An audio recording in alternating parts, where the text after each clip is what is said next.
Rapaz, imagina só você viver num mundo completamente distópico e para piorar você é vítima de uma falsa acusação que leva você a ser condenado à pena de morte. Pois bem, meus amigos, essa é a proposta inicial do primeiro episódio de Gachiakuta, um shounen bem promissor que acabou de ser lançado e que eu decidi trazer aqui pra vocês um pouco mais desse primeiro episódio, analisar alguns pontos e até esclarecer outros que vai ser explicado só nos episódios seguintes. Então, sem mais enrolação, vamos lá, porque para começo de conversa eu tenho aqui que falar que aula de adaptação esse anime deu, cara. Porque depois do cliffhanger que o episódio deu, eu decidi partir para o mangá. E mano, o primeiro episódio adaptou quadro a quadro com perfeição do primeiro capítulo do mangá. Só mudou alguns diálogos, como o da mãe daquela mina que gosta do Rudo, e também um pedacinho do final que o anime conseguiu consertar algo que eu poderia até considerar um plot hole que o primeiro capítulo do mangá teve. Mas deixando isso para o futuro, vamos falar do anime, porque basicamente ele se passa no mundo extremamente distópico, começando nos mostrando uma cidade extremamente desigual, que inclusive pareceu que saiu diretamente daquela famosa imagem dos livros de geografia que eu acho que todo mundo já viu, né? Naquela cidade parecia que não havia meio termo, ou você era da alta sociedade ou da ralé, que eram tratados como pessoas sujas por causa de crimes que eles cometeram no passado ou que os seus descendentes haviam cometidos,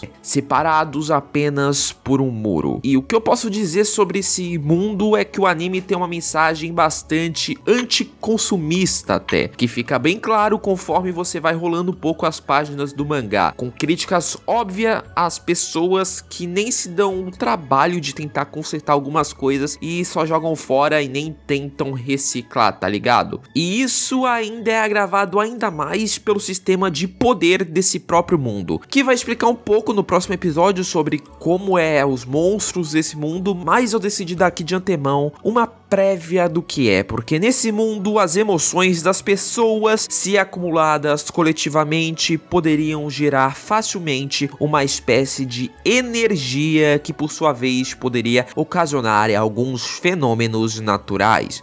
Como por exemplo, no final do episódio a gente viu um desses fenômenos, que é um monstro gigantesco, que foi o resultado de quando essa energia se fundiu com uma pilha gigantesca de lixo. Enfim, voltando para aquela cidade, sobre a parte mais pobre dela, cara, que eu vou chamar de favela por motivos meio óbvios, né? Ali moravam os descendentes de diversos criminosos que foram meio que expulsos daquele local da alta sociedade. Porém, os crimes deles não foram grave o suficiente para serem condenados à morte, porque sim, nessa cidade existia um sistema de condenamento de morte, que quando você cometia um crime muito grave, e que eu vou chegar lá porque é cheio de injustiças essa cidade, tá ligado? Quando você cometia esse crime, eles te mandavam até a beira de um abismo e te jogavam lá de cima como se você fosse um verdadeiro lixo para a sociedade. Mas como já falei, a justiça dessa cidade era ruim demais, cara, e tomava diversas ações precipitadas. Mas vamos por parte, porque aqui eu tenho que resumir um pouco o primeiro episódio para chegar nesse ponto. Porque basicamente o Rudo, que era o protagonista dessa obra, ele ganhava dinheiro invadindo o sistema de lixo da alta sociedade para pegar alguns itens que eles jogavam fora e que ainda poderiam ser ou restaurados ou reciclados, e então revendia essas coisas. Mas um dia ele foi pego fazendo isso, e por causa da rigidez daquela cidade sobre o sistema de lixo deles, talvez agravado pela existência dos monstros de lixo, o cara foi perseguido pelos guardas, que inclusive estavam abrindo fogo contra um cara que só tava pegando item para reciclagem, tá ligado? E nisso um tiro pegou de raspão no braço dele, porém não foi nada muito grave, tá? Enfim, ele conseguiu fugir e foi até a sua casa, né? Porém até mesmo na favela ele era mal visto, porque nesse mundo as pessoas que moravam naquela comunidade queriam se desvincular da imagem de criminoso que eles adquiriram ao longo da história. Só que, né, o Rudo não era nem um pouco criminoso, o cara só tava fazendo reciclagem, tá ligado? Porém o motivo principal dele ser tão mal visto ali naquele local era por causa do seu pai, que foi condenado à morte e jogado no abismo por assassinato muito tempo atrás. Enfim, ele não tem pai?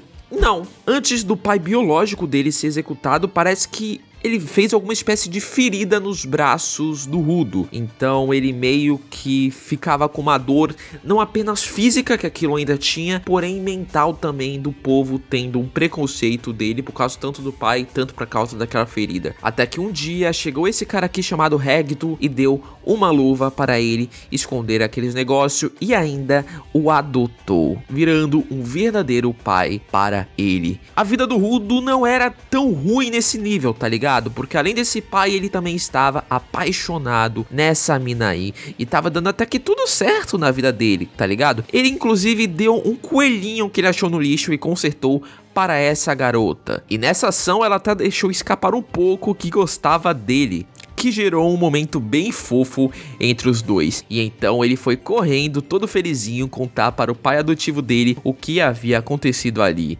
até que ele chegou lá e encontrou um homem o assassinando.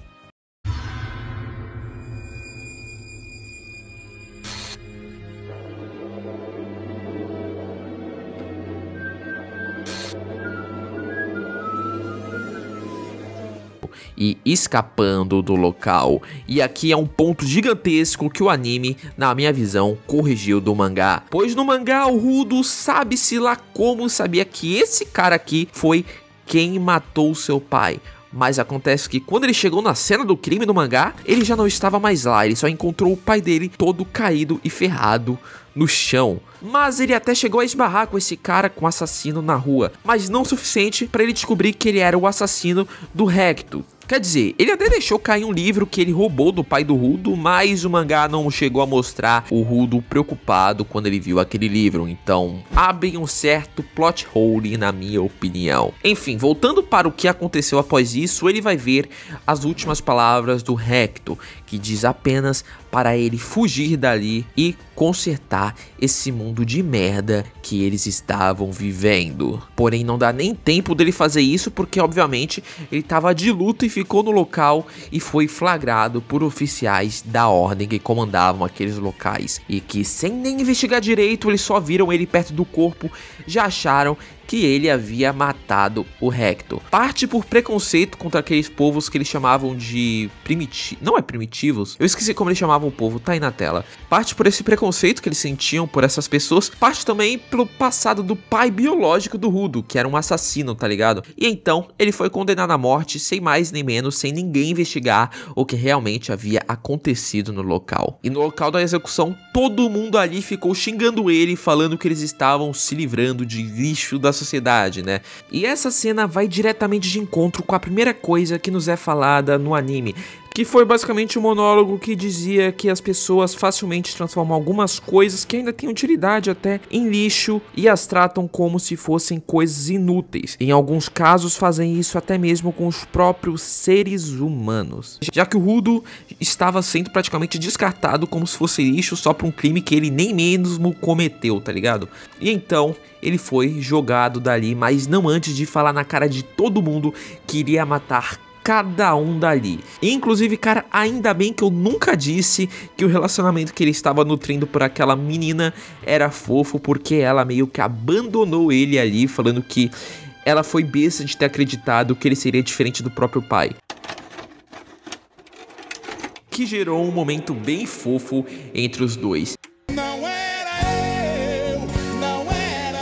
Eu juro, eu nunca falei que isso foi fofo, tá? E então ele foi jogado no abismo, só que por algum milagre do destino, ele conseguiu sobreviver à queda e viu aquele local brutal lá embaixo. Um lugar horroroso, cheio de lixo, com o ar mais tóxico que a casa do blusão. E pra piorar ainda mais a situação, ele foi atacado pelos monstros de lixo lá que eu citei no começo do vídeo.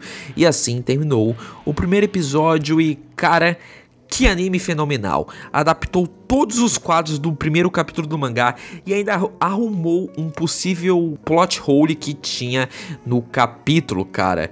E sério, se vocês quiserem que eu traga mais vídeo nesse estilo, onde eu comparo um pouco o anime com o mangá quando ele é diferente, só deixa aí nos comentários, tá? Tem esse comentário aqui, tem esse vídeo aqui que eu falo sobre a diferença entre o anime de Tokyo Ghost e de Tokyo Ghoul, só que eu não analiso o anime, tá ligado? Aqui eu tentei fazer uma análise do que tava acontecendo em cena e essas coisas.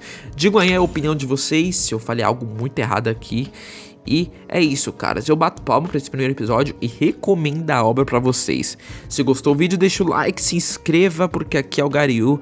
Fiquem com Deus e fui!